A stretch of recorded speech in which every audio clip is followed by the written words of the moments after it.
Hey everybody, welcome to you. Happy Valentine's Day. This is Tony Robbins. Hi everybody, we're here in Palm Desert. Welcome. We're excited. We love love. It's excited to be with you here once again this year.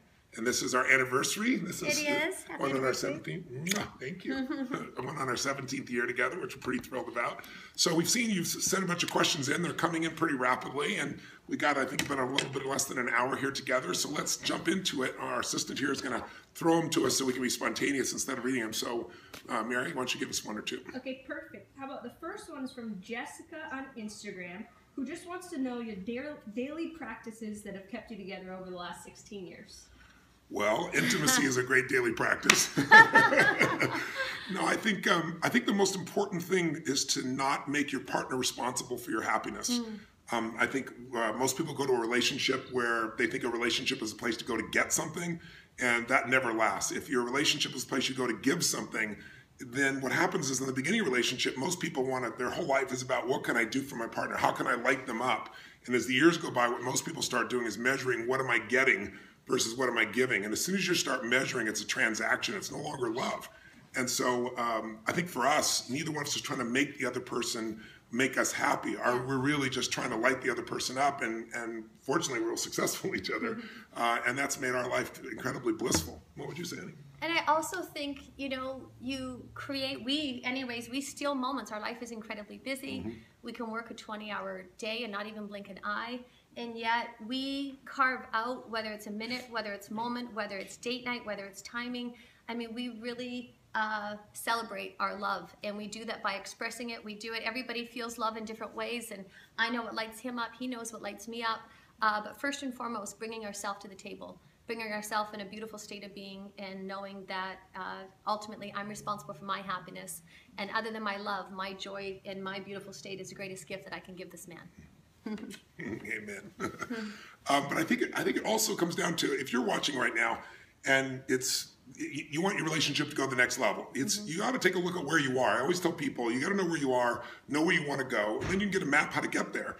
And most people are not honest about where they are. And I always tell people there's 6 positions. So anybody's watching right now, ask yourself what position you're in. Position 1, the ideal position is you have love and passion. You are driven crazy by this person in the most beautiful way.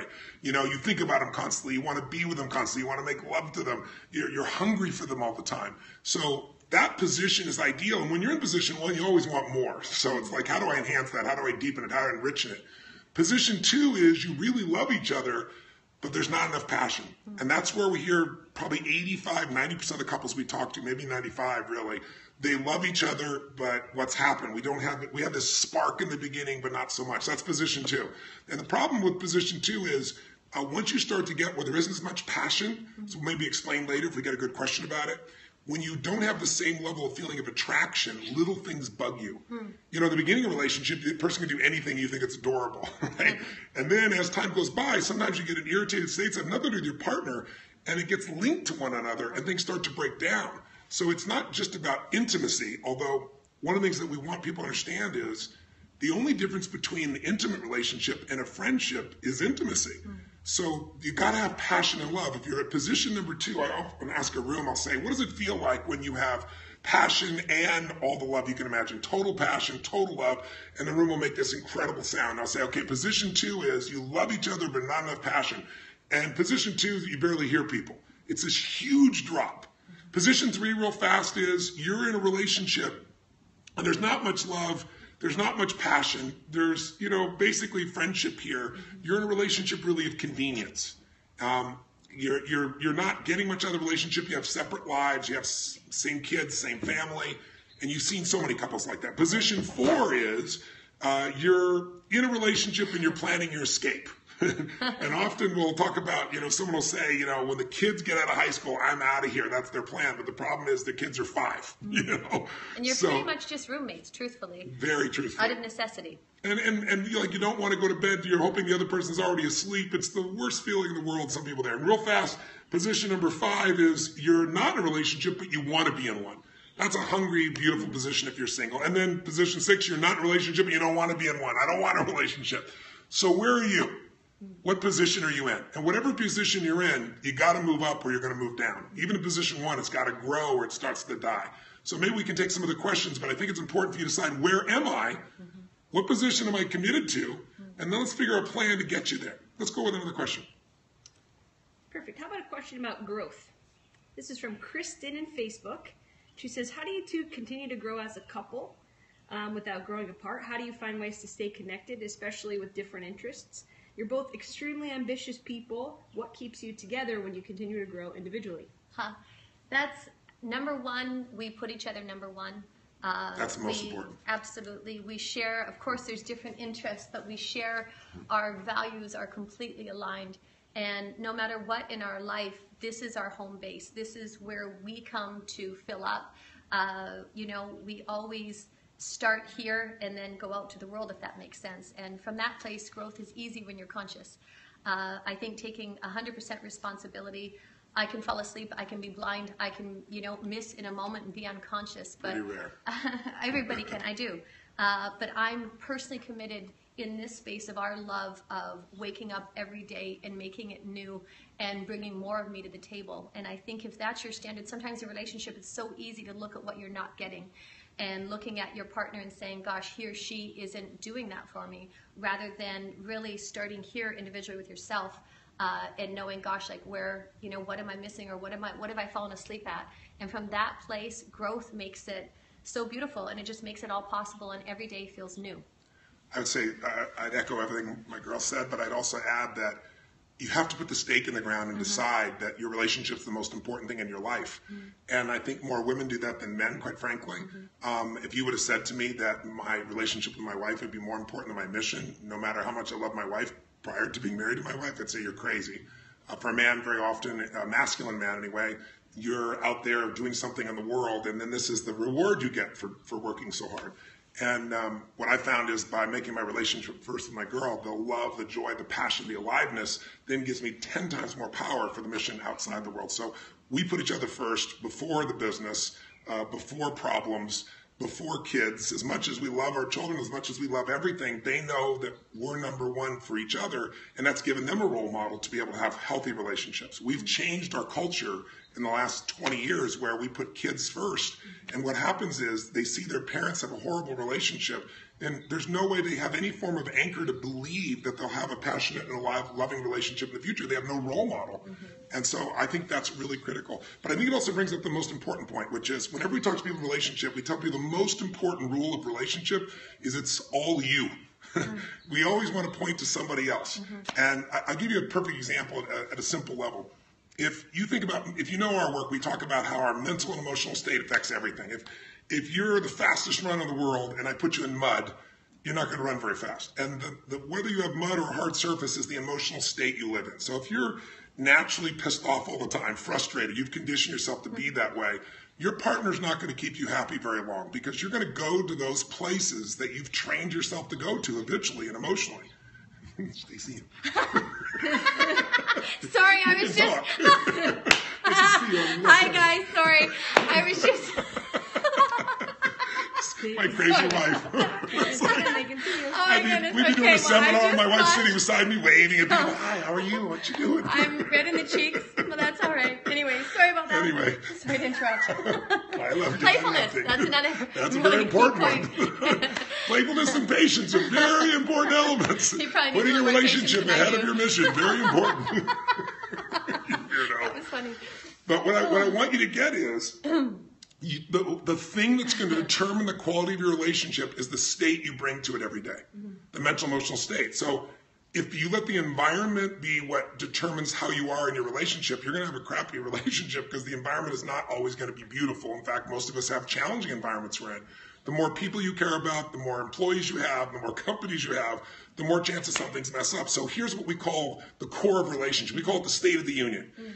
The state of the union, your state, will determine the state of your union. And don't get me wrong, if you have the wrong person and you don't share values and you really aren't about each other, and one is truly selfish, you're not making them selfish, it's not going to last.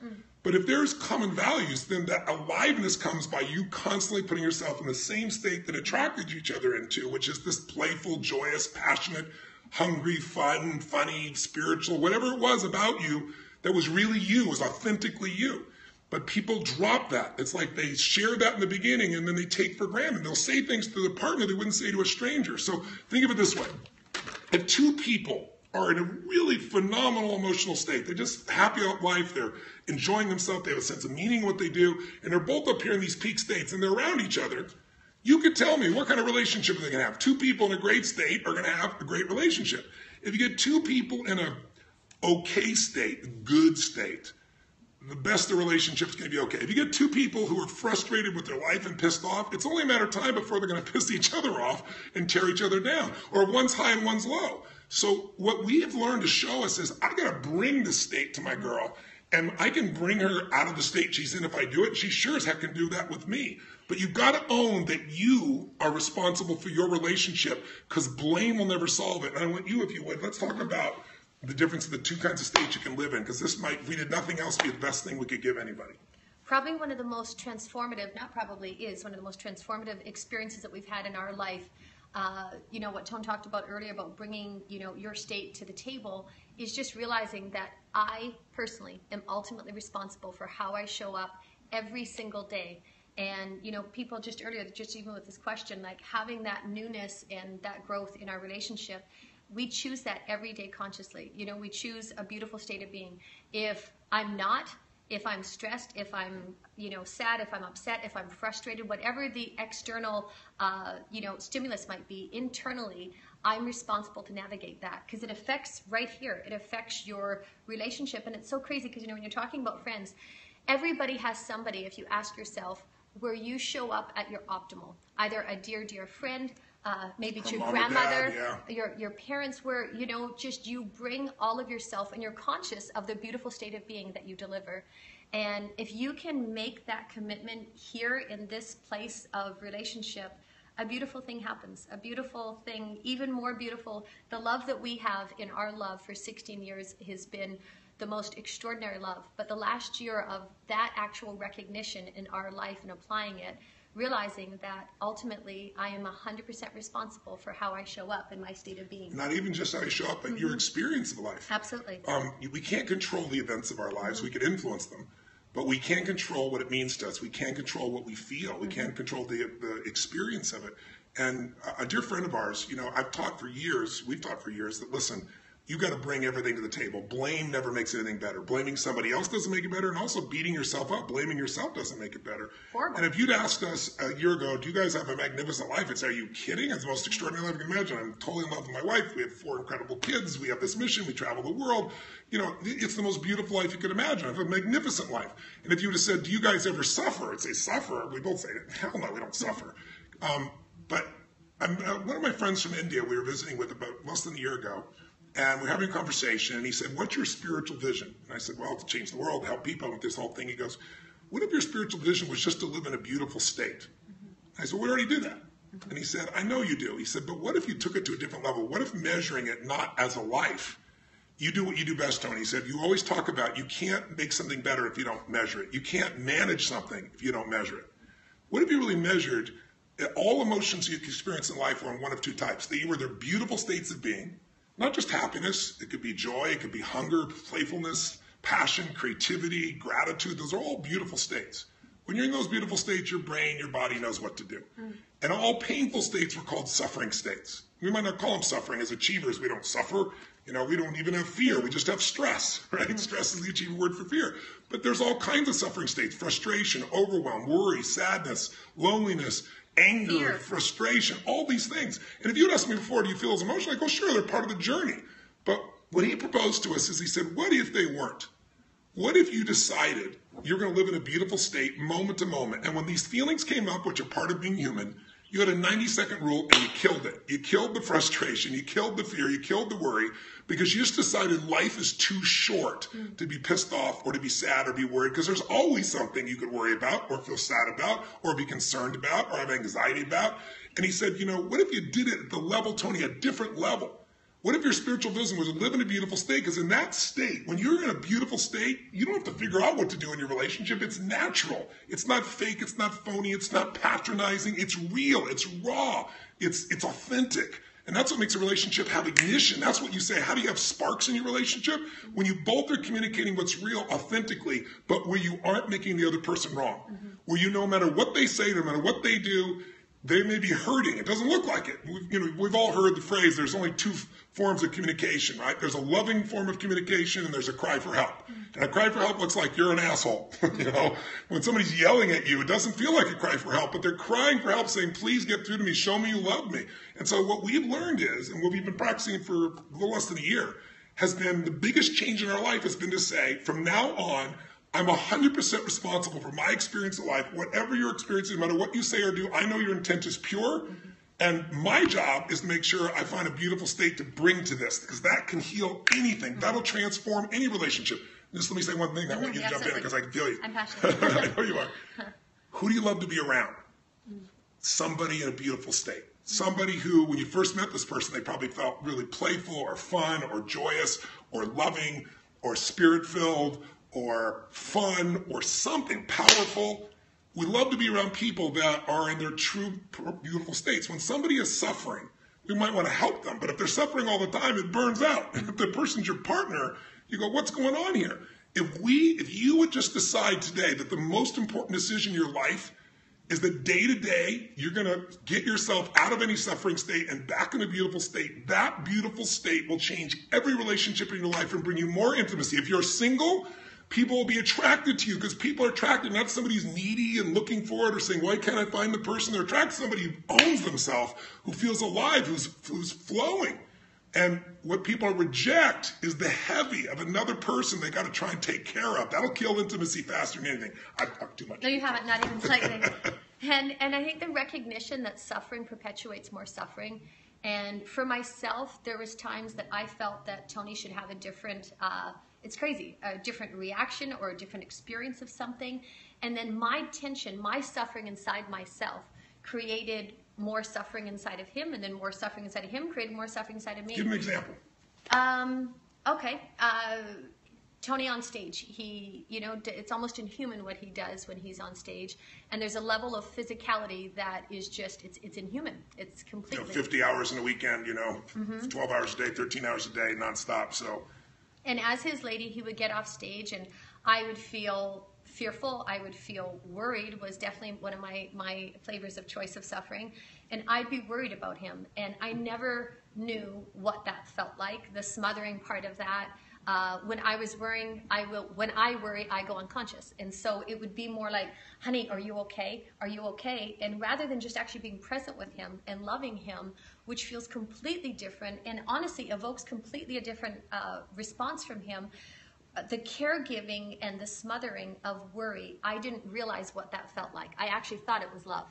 And the intent is love, but the translation of that felt very different to him. And for myself, not that in a moment, we just actually had a health, situation just the other day. Not that I don't feel fearful in a moment, or not that I won't worry, because I can and I do, but I don't live there and I don't stay there. And if I feel it, you'll know that you're feeling suffering if you feel tension inside yourself, or you feel resistance, or you feel almost just an unease. And at that moment to actually, go internally and do a discovery with what you're actually experiencing and recognize it and just let it go. It is as simple as that. And then from that place, to go and have a conversation completely changes the dynamic of how you'll actually relate to somebody that you love. Because when you're not suffering, there's not a charge. And so the person doesn't react. They just feel what you're really feeling authentically. And they can hear you and say, honey, I think I'm really going to be okay. Let me show you. On my side, my wife has had extreme motion sickness. Wow. Sorry, I was just getting thirsty. Another live moment. This is why I'm not president of the United States, because you want to know that First Lady would be quite entertaining. Pardon me, I'm sorry. Just having a sip of beer. Sorry, go ahead. That's okay. So I don't even know what I'm saying anymore. What it was. See why I don't bring her on stage all the time with me. Holy shit. What I was going to say is, though, this sounds ethereal, and I want to get to another question, but this is so important because it affects everything. What will help you to understand is when you're suffering, when you're worried, when you're frustrated, when you're overwhelmed, when you're scared, when you're stressed, when you're whatever. The one common denominator is you're focused on yourself. And you may not think that because you say, no, I'm worried because of my kids. I'm worried they're not doing well. But you're really worried that you failed your kids. It's about you. My wife would not, I started to say, she'd get motion sickness and she'd get sick in those days. This is a great example. And I would be so upset because it's like, I shouldn't be doing this seminar. I should be putting on a plane. I shouldn't be doing, I beat myself up. I wouldn't be mad at her. I'd be mad at me. But while I'm busy beating myself up thinking I didn't do the right thing for her, this is just reality. Instead of dealing with reality, I'm inside myself, so she wouldn't feel my love or support. Then she would feel bad that I'm feeling bad. And, yes. and then next thing you know, you're in a lousy state, and then it shows up as maybe frustration with one another or something else. But it really starts at the basis of killing the problem while it's little. To be depressed, you got to be selfish. You got to be, you say, no, I'm depressed because all this happened in life. No, all the things that happen in life that are different than you want, or you feel out of control, or you feel you're not where you want to go. Suffering always shows up with three things. Check it out. Think of a time when you felt pissed, frustrated, sad, worried. It's one of three things. You have the illusion of loss. Because I failed to do something, I lost this love. I lost this opportunity. I lost this possibility. Because you did something to me, I'll never have something again. 3 words: loss, less, or never. I'm going to have less love, less opportunity, less success, less significance, less joy, less something because you did something or because I did something. Either way, you'll suffer. Or we'll never have what we want because this thing happened. Whenever you think a person, a place, a thing, or even yourself is going to mean you have less of something you value, or you're going to lose something you value, or you'll never have it, you're going to suffer. But the way out of it, real fast, is to breathe. You take 2 minutes and you breathe. It sounds so stupid. You take yourself out of the world where you're acting. You can put your hands on your heart and breathe for 2 minutes. Think of 2 or 3 things you're grateful for. That'll put you in a beautiful state. And what I do is 3 things, and we taught each other to do this. Find something to appreciate. All of a sudden, you think your whole world's ending. And you go, you know what? We have each other. Or you know what? We have our health. Or you know what? We have our children. Or you know what? We have this beautiful mission. Or you know what? Look at this day, right? It's hard to go straight to enjoyment when you're suffering, but you can easily go from suffering to appreciating something. And the minute you appreciate, you're out of suffering. And then I go, what can I enjoy? Because this last year I developed this just core belief that I have such a beautiful life, but if I don't find ecstasy in this moment right now with my wife, with you, more impact, people, love, accolades, spirit, money, fun, sexuality, none of that's going to be any better if I can't find it in this moment. And so my new practice is to be an overachiever in enjoyment. And when I'm finding a way to enjoy every moment, my wife feels that. She feels my joy. Just like what attracted me to her is here's this ball of pure love and energy. And I want more of that, this beautiful state. So I'm bringing more of the beautiful state because I'm measuring it every day. And I'm going, okay, if I'm not, let me realize I'm not. I give myself 90 seconds, figure it out. Let me appreciate something. Let me enjoy something. Let me learn and grow from this. What can I learn? What can I grow? And then what can I love, give, or be grateful for? Because the minute you love, the minute you give, the minute you're even slightly grateful, you can't be grateful and angry simultaneously. You can't be grateful and worried simultaneously. And fear and anger are what mess up any relationship. And I just to echo what Tone shared is in our relationship as well, what that brings is just appreciating the beauty of the moment. It brings you present. And I have personally found myself, I may have the same actions every day, but because I'm not so future focused of worry or future focused or fearful about what's going to happen, I just feel like life feels more beautiful in the moment. I feel that I recognize more, I see more, I appreciate more. And so there's almost just more of a benevolence that is just natural and intrinsic that life offers itself internally. And that internal love just overflows, it just overflows from such a different place of ease, from such a different place of just actually being in the moment and seeing that beauty. It's so funny because before we're doing this little thing on this camera, and right now I'm seeing low battery, and and I'm not going to get up and do something else crazy, and I would have had, I would have been like in my mind obsessing about that. But hey guys, says low battery, just FYI. But it's beautiful to actually bring that clarity. I just feel like we've really, clarified that, and it's only ignited our love. It's only brought. It's taken it to another level. As great as our life was, it exploded. But I want you to know, you have every right to suffer. Yes. If you want, you have a right to feel upset or be frustrated. People do things that are unjust, that don't serve, that aren't nice. But people do the best they can with the resources they have. And if you're looking for a perfect person, you're going to be looking for the rest of your life and you're going to be alone. right? I mean, the reality is you have every right to suffer, but suffering is not going to give you anything good. It's not going to bring somebody closer to you. If somebody comes to try to heal you because you're suffering, they're not loving you. They're feeling sorry for you.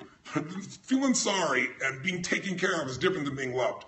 And so it's just about saying, if you want to create a great relationship, the one you already have, or if you don't have and you want to create one, you're single, and I don't care if you're heterosexual, homosexual, I don't care what type of relationship you want. Humans need a beautiful state. And if you bring it, you'll be attractive to your partner once again. If you bring it, you can ignite it in your partner once again. If you say it's about me instead of blame, and you don't blame yourself, it's about me and I screwed up. It's just like, you know what? I'm going to change my state. I'm going to bring beauty to this right now. If you get into that habit, if you truly do it, every other question you're going to ask us will be handled. I can promise you. You'll have the most amazing relationship. But I want to hear some more questions from you, so let's do it. Great. Okay, first of all, if you guys are Tony and Sage fans and you're wondering where they're getting these questions, we're pulling from Tony's Twitter account, his Facebook account, his Instagram. Beautiful. So if you have a question for Tony and Sage, put it in there. I'm pulling them right now. This one came in from Leo Lesh in Los Angeles. Hi, Leo. Hi, Leo. He came in right on your Facebook page. He says he was at Date with Destiny with both of you last December. Thank you so much. Awesome. He is in position 4. He is planning his escape. He's having a tough time because he gets along so well with her, and they have all the same friends, but he wants to know how he would convince himself that he's not a failure and move on to dating again. Similarly, Rob on Facebook says, I'm single, I want to get back in the dating game. How do I get over this fear of being hurt, what I want, and what I'm actually scared of? Well, one way to deal with fear is turn it on itself. Fear is just part of being human. And I don't know if you ever get over fear. I think the reality is you learn to do it anyway. What you can do is turn fear on itself and say, if I let this fear control me, where am I going to be 3, 5, 10 years from now? I'm going to be alone. I'm going to feel, if I feel bad now, can you imagine if you give up another 5 or 10 years because of your fear? And the other thing I'd say is just don't make it such a big deal. For the gentleman who's talking about getting out of the relationship, in that situation, some people stay in a relationship where they're miserable just because they'd rather be in a relationship than the fear of being alone. And what I can tell you is if you'll do what you fear, the fear will disappear. I don't care what it is. I don't care if it's jumping out of an airplane or crossing fire or ending a relationship or beginning a relationship or asking somebody out.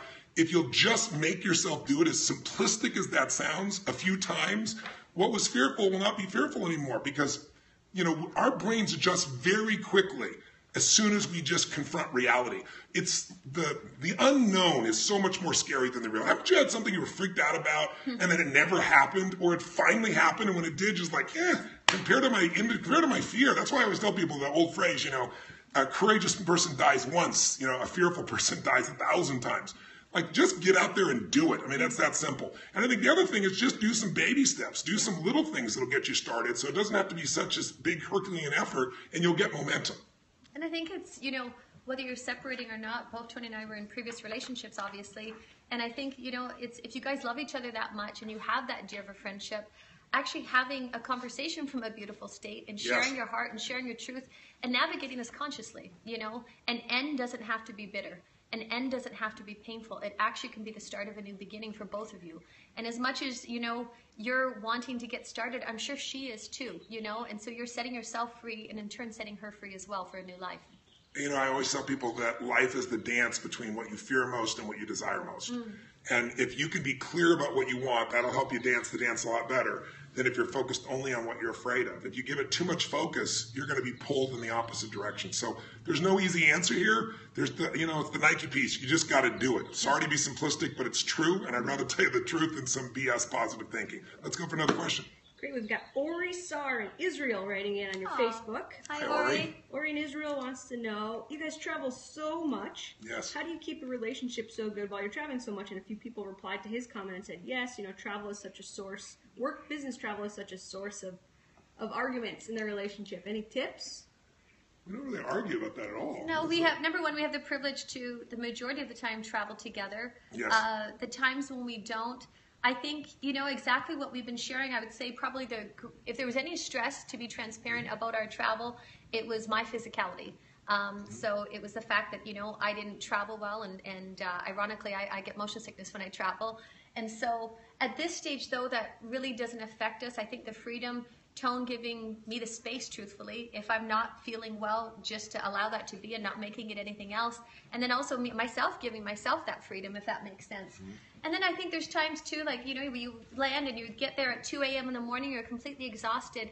I think just having the consciousness not to just keep pushing and the next morning doing it all over again and getting up, because it's so easy to fill a work day. So, you know, we started out, we talked about just making our moments matter. Even when we're exhausted and you're getting in at 2 in the morning, just even taking a moment and connecting at that time to close the day with love and kindness. We even do it on stage. And the world's there, and my girl come up and I'll grab her, and it's 100% being with each other. It's like, I don't know there's another human being there. She doesn't know there's a human being there. We're not paying attention to them.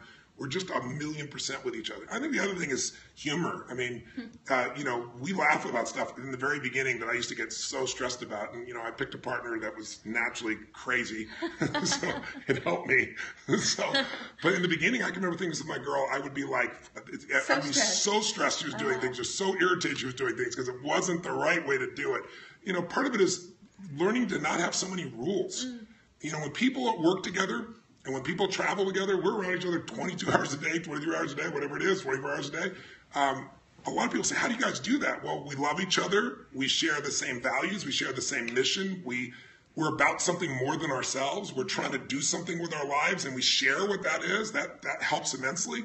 But the other part is that we're playful, and the very things that in the beginning used to make me crazy. I'd get crazy. I'm going to be crazy forever. I'm going to suffer. I didn't have those words then. I'm going to suffer always. If she has to behave the way I think she should all the time, I'm going to suffer a lot. If anyone has to behave the way I want, then my world depends upon other people. So I finally said, you know what? This is absurd. My happiness, I'm not going to give my happiness away so easily. I'm not going to make it so easy that all you have to do is do something I don't like and I'm not going to be happy.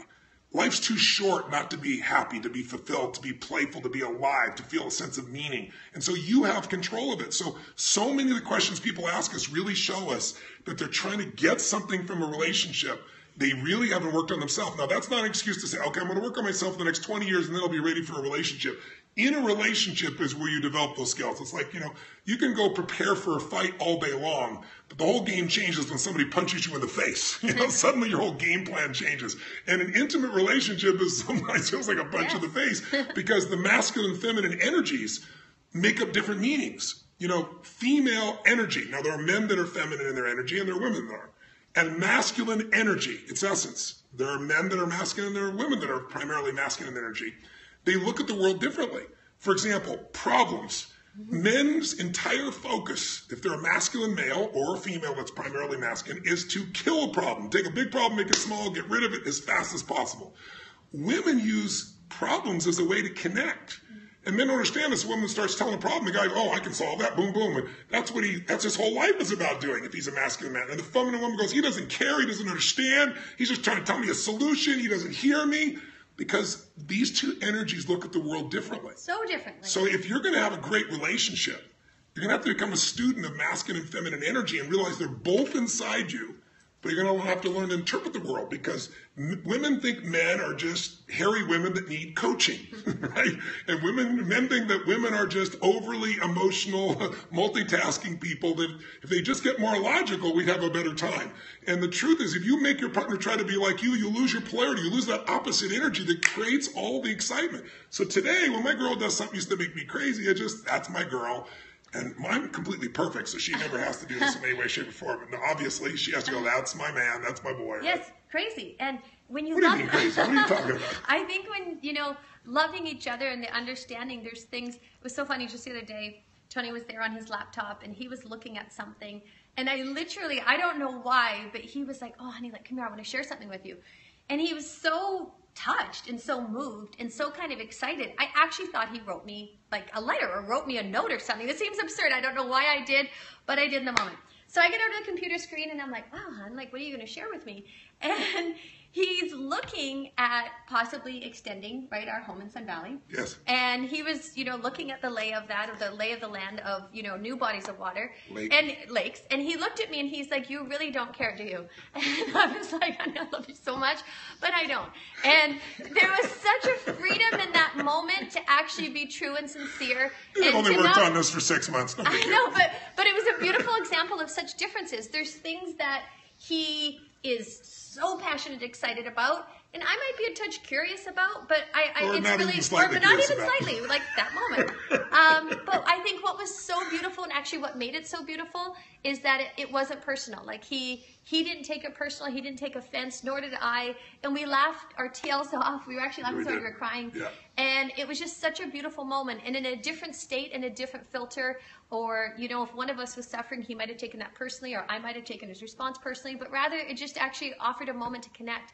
And I was sincere and true in that moment, and and we laughed. So it's not that we have our values that are aligned and our heart. But nobody is aligned No, on everything, and if not you at want all. that, you're going to have a dead relationship, right? You need be somebody bored. else, something different. So I would used to be like, I'd be crushed. I worked so hard. It was supposed to be this beautiful place. You're going to love it when it's done. Now I just know, she's not going to give a damn about it now. When it's done, she'll think it's really beautiful. But not all, and that's true almost everything we've done. So I've got enough history now to give myself hope, right? But again, it's the ability to laugh about the things that other people get pissed off about. It's about not taking it personal. It's about living in a beautiful state. It's about saying she doesn't have to love everything the same way I do for me to love her, right? I can love this thing and her not loving it, it's okay. And it gives her freedom to be herself. Complete freedom. My wife has this thing. She has to be able to hate something first before she can love it.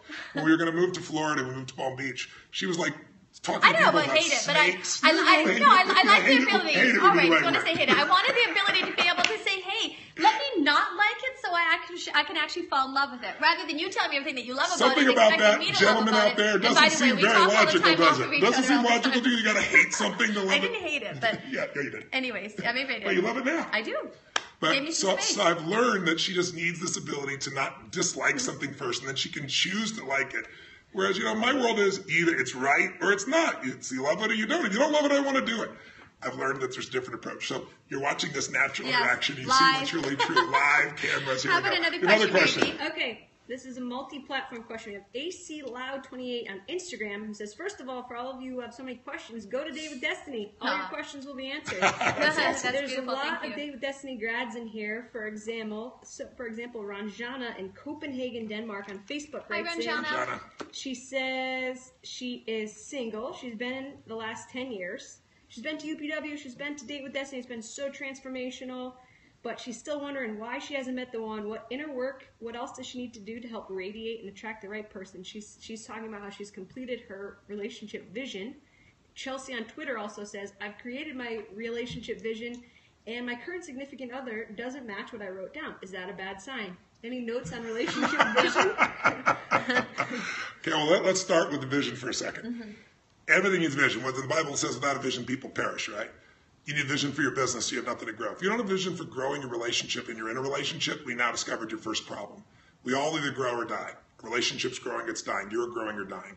So you do need a vision. Now, if your partner doesn't match your vision, you have to ask another question. What kind of person would it take to attract the person I just described? If your vision is this beautiful, playful, enjoyable, sexy, happy, fun human being, and that's your vision, that's who you want in your relationship, you then got to ask yourself, okay, who do I got to be to attract that kind of person and keep that person in my life? And I guarantee it wouldn't be a pissy, frustrated, overwhelmed, stressed out individual, because they're not going to attract them. So you got to work harder on yourself first so that you become the kind of person that will elicit from your partner your vision. Now, if you find out that you truly have a totally different view of life, one wants to have 22 children, the other wants no children ever, one wants to travel the world constantly, the other one wants to live in, Beaufunk, Idaho, you are going to probably have to evaluate that, you can love somebody and not be the right intimate partner forever. You have to make that your own decision.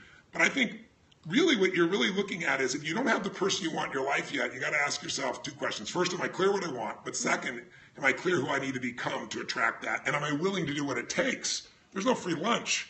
People come to us all the time. They'll say, oh, God, your wife is so lucky to have you. And I think you have no clue. I'm a handful, right? I'm so lucky to have her. People don't realize what has to go in to get what you want. So you got to do that. Then thirdly, are you putting yourself in an environment where you're going to find those people?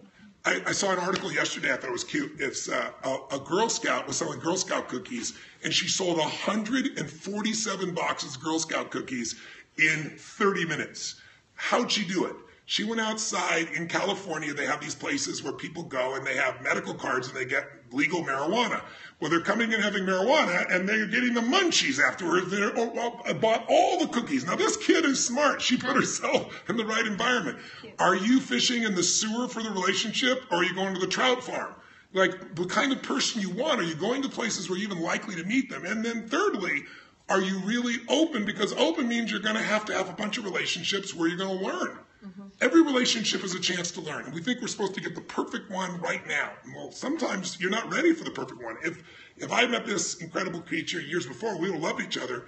But I don't know that it would have been the right time. I had to go through some learnings and some lessons so I would become more enough to be able to love her, take care of her, appreciate and worship her, and adore her. And she probably would have been perfect for me to start with. I won't say any further. But there's a timing for things. So you've got to be willing to go through those other relationships where you're going to learn and stop making it life and death. If everything is it's right or wrong, it's good or bad. Are you the perfect one or not? Are you the one? You're going to scare the shit out of people. They're not going to come towards you. They're going to feel this energy like being attacked when they don't. All they're looking to do is get to know you. And I think if you can open yourself up to that a little bit, you'll find things will flow a lot differently. But put the focus on what do you want, who do you got to be, and then put yourself in the environments consistently and know there's going to be some learning. And then just the same thing that we talked about as well in our relationship of being so future focused. Sometimes, I think this is probably more of a feminine trait. When you're wanting a relationship so bad, there's, to check in and be honest with yourself that there's a certain amount of suffering with that, of not having it. And rather than just, realizing who you need to be, but also just appreciating the absolute and utter abundance that you live in every day and the love that's all around you. And love comes in so many different beautiful packages. And then from that place of a benevolent place, not from a place of scarcity, of wanting something to get something, but a place of just like, wow, this world is so generous in love, and being in love with life will only attract that love rather than a scarcity of what's not happening, if that makes sense. It's true. And if you're looking, here's how most people get in relationship. I can tell you the number one ingredient. I'll give you a perfect example. What's the old actress? She was the most famous actress in the world. She came here to Palm Springs. No, I'll blank on her name. She was, Richard Burton and her were partners. Elizabeth Taylor. Elizabeth Taylor, you get to these. So Elizabeth Taylor, her seventh husband, was a truck driver. How in the hell does the most powerful actress in the world and very attractive woman, wealthiest woman, end up marrying a truck driver? Well, the answer is most people get in a relationship by proximity. If you think about, you ask people how they met, they got in proximity, they worked together, they did something together, they were online together, they did something over and over again, and that created a chance for the second piece, chemistry. When you get proximity and you get chemistry, people then often become intimate, they become relationships, and then they stay for consistency, because this is what I know, this is where I am, and proximity is no way to pick a relationship. And chemistry is a beautiful thing, but life isn't just chemistry. You can learn to create chemistry with almost anybody. But if you can find a relationship where you find a relationship where the core friendship, the core aliveness, the core enjoyment of each other is there, you can create the chemistry and then you'll have everything. But people who just have chemistry and proximity, they'll adapt themselves. They'll try to act like they're, stronger, smarter, richer, more beautiful, more something than they really are. And then they live in fear. What if I become discovered and they're not going to be in love with me? And it's exhausting. The greatest relationship is when you find someone you have this incredible, fun, friendship, aliveness with, and then turn on the passion, and that truly can be done. Yeah. We started out as best friends first, hands down, and then for a year and a half. And then cultivated that, intimacy and chemistry. So that's completely possible. Now And to spend your life with somebody that you want to be with, to spend your life with somebody that is your best friend. There's just an ease in that and a reciprocation in that just is beautiful. Just another question. I know we're almost out of time.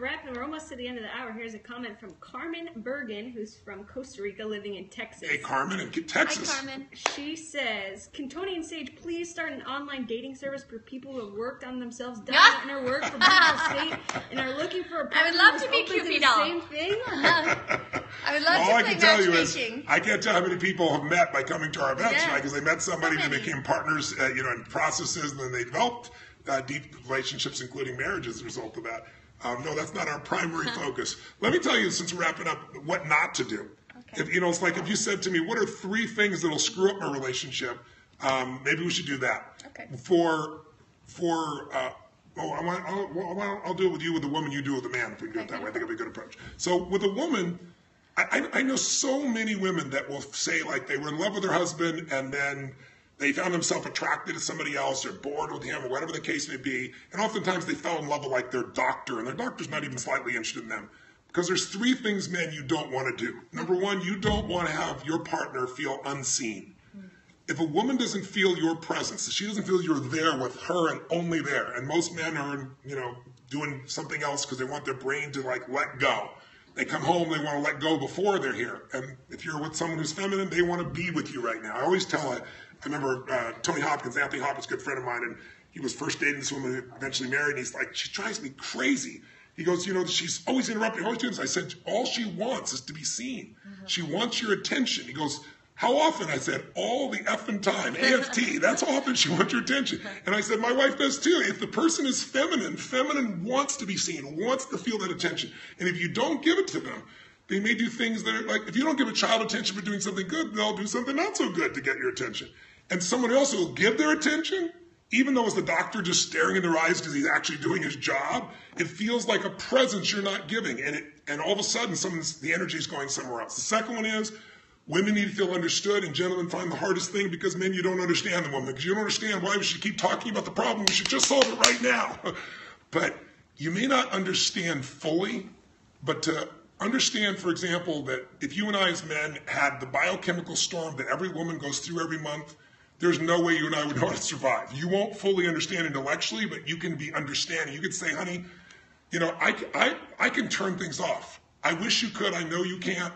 But I would want to kill myself if I could, if I had to worry about everything, every moment. I don't know how you do it. When a woman feels understood, would you give your feedback? Absolutely, hands down.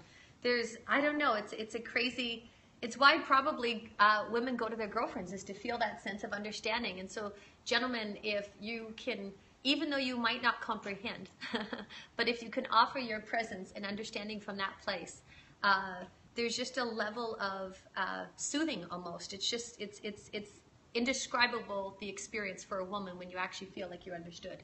And then the third one is you don't want her to feel unsafe. And when she feels like she can't trust, and most women are always testing, it's just the nature of the feminine energy if the woman is feminine. And again, that could happen, by the way, in a lesbian relationship. You can have two people the same sex, but one is more feminine, one is more masculine.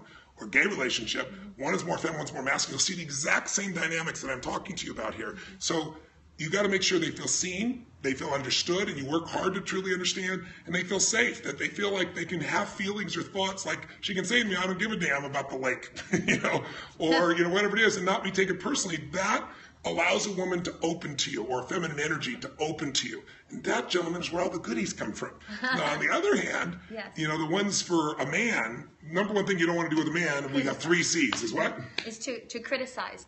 And ladies, sometimes when we feel that we want our partner to change in some way, shape, or form, without even meaning to, because we think that, what works for one works the other. You think you're coaching. Yes. We call it criticism. Exactly. And it doesn't work for a man. It does not. It will only aggravate, frustrate, or close down, and just have a man actually tune out to you. The second one is actually being controlled in any which a lot of times those two go hand in hand. So if they feel smothered or controlled in any way, shape, or form, once again, this all connects back to a beautiful state of being, because I think, sometimes when you're trying to control a situation because you're wanting something to go a certain way or him to behave a certain way, the true freedom is to take it internally inside yourself. When a man feels the opposite of criticism, he feels honored or praised sincerely, not bullshit. Every man has that. He's your world, he's your hero, he lights you up. There's no greater gift that you can give him. And when he feels like he has freedom, you're not trying to make him do anything. He'll want to do those things for you so often. And also, if you make him do it and you've controlled him, you can't respect him and you won't be able to maintain passion. Because if you can control a man, he's not using his masculine energy completely, and you know it. And you know if you can't control him, then another woman can control him. And so many times women pick a man that's easy to control. And in the beginning, they like it because it's easy, it makes them feel comfortable, but you're comfortable but bored. And their control and love don't go together. And the third one, the most important one for a man, is if you close down onto him emotionally, sexually, sensually. If he feels like you're close to him, he feels dead. For a man, that energy is critical. So if you open to a man, if you are allowing him some freedom, or all the freedom that he deserves, you're not trying to control him in any way, and you're praising him actually, honestly and sincerely, it's the opposite of what most women have been taught to do. And the reason is because if you coach a woman, if you give her a comment, if you say, oh, you know, I don't know about that color blouse on you, or that eyelash, or those earrings. You might not like that one. You think, that bitch, I hate her guts. But next time you go to put on those earrings or blouse, you're going to go, oh, should I put on that blouse? Did those earrings really work? That's not true with a man. If you go, do you always wear black, Tony? I'm like, yeah, I'm wearing black. I'm going to wear the same shirt for the next 7 months. You're not going to tell me what the hell I'm going to wear. That is masculine energy. It does the opposite of feminine. I'm sure you can see criticizing hasn't changed him. Controlling doesn't stop anything. It doesn't make it alive. And being closed or punishing someone only punishes you.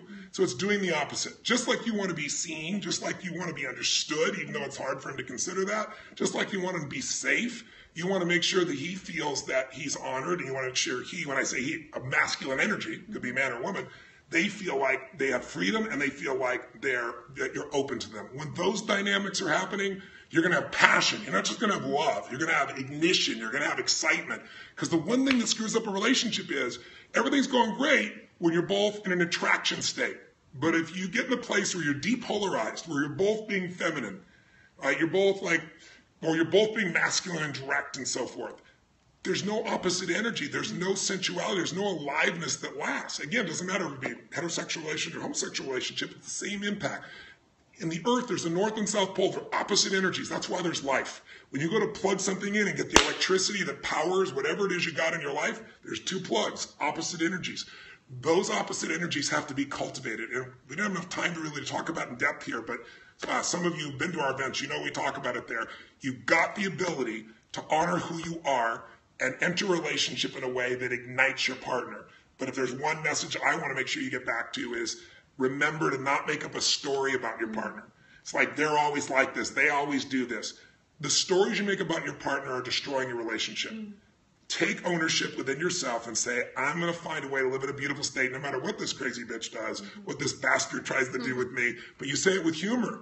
And you do that inside your head, and you'll be free. You'll be free to create a new life. You'll be free to create a relationship that other people will think is impossible. And it'll be the reality that you've created. And from that place, a beautiful ignition happens, that there is a pull towards, rather than a demand, rather than an expectation, just there's a happening that is just so lovely and true and beautiful. And, you know, your loved one is literally pulled to you because of your own state of being. Just think about it. Nothing attracts more than love. Love that is unleashed. It's not love when you're trying to control somebody. It's not love when you're trying to criticize somebody. It's not love when you're judging someone instead of understanding. It's not love when you're ignoring somebody. It's not love when you're doing something that makes them unsafe. It's not love when you're closing. When you have pure love and it's just authentically, you're lit up by this person, what do you want to do? Anything you can that'll light them up. That's when you've gotten back to relationship that'll grow. I always tell people, if you're near the end of the relationship, do what you did in the beginning of the relationship, and it won't be the end. Because in the beginning of the relationship, it was all about serving them, loving them, lighting them up, bringing beautiful states, doing things for them, and it lit you up to do that. When you change to a transaction, you start evaluating, are they the one or not? Are they doing enough or not? What are they doing for me or not? As soon as you go to that place, you're going to have the beginning of the end of a relationship. So it's easy to change. It can change rapidly. I know it sounds overly simplistic, but we've seen so many relationships transform. But it does take a daily practice, and it does take you saying, I'm in charge of my relationship, and I'm going to bring such a beautiful state to it. And by the way, if you're wondering if this is the right person or not, take a 6-week challenge. For 6 weeks, do everything on earth truly for them with an open heart, not looking for return. It's not a transaction. What lights them up? What would you do to make them feel happy, playful, honored, respected, loved, sexy, fun? Let's do everything for them for 6 weeks, every day and night, and taking joy in it. At the end of 6 weeks, if they're not lit up like a Christmas tree, if they are, they're more than likely going to more than reciprocate. If they're not that kind of person, the few that aren't, you'll become a great lover. And you'll be able to leave knowing you gave your all, there'll be no regrets. And with that new skill set, you'll attract someone who will really, truly appreciate you. So that's the game. And if you're single, then why don't you do 6 weeks just loving everybody that way, and you see what happens. There's nothing like a person in a beautiful state. There truly isn't. And when I say beautiful state, consistently. Yeah. And you know people that can walk in the building and suck the oxygen out of the building just by their crappy state. And I bet you know people that you love to be around, because every time you're around them, you feel lifted. What's lifting you is their state. You can be that person. It's just a simple set of new habits. We love you guys. Happy Valentine's Day. We love you. Thank you for joining us today. Happy Valentine's Day, and God bless. See you soon. Bye. Yay.